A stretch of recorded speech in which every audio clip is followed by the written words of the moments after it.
There is no law that cannot work. Somebody told me, say it will not work. I said the people will not work. If you people don't want it to work, it will not work.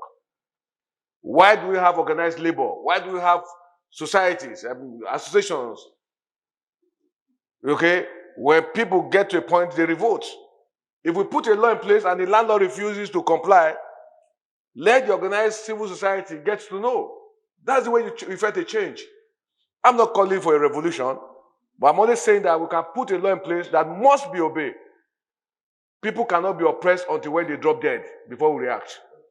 This bill, I was a tenant before, and I know how some wicked landlords gave me sleepless nights when I was growing up.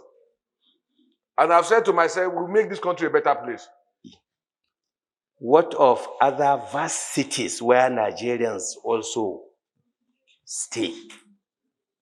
What is important, I believe, at this point, is some kind of complete overhaul of our employment reward system.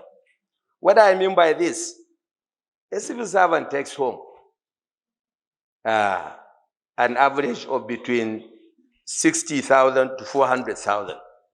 That civil servant has to meet some obligations, other obligations.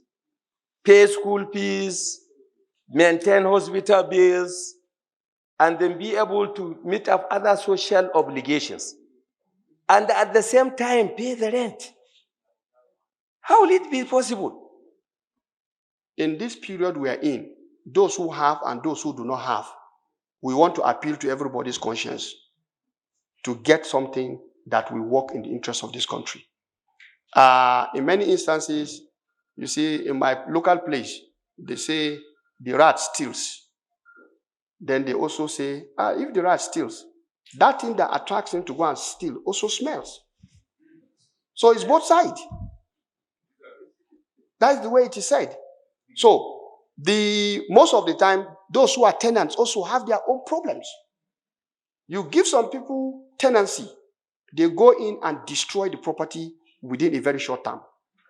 And when they want to go out, usually there is a clause that says return it to the state in which you were given. Does that happen?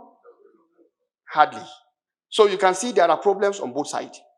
But what I want to say clearly is that let's look for something that will work. Of His Excellency takes his leave.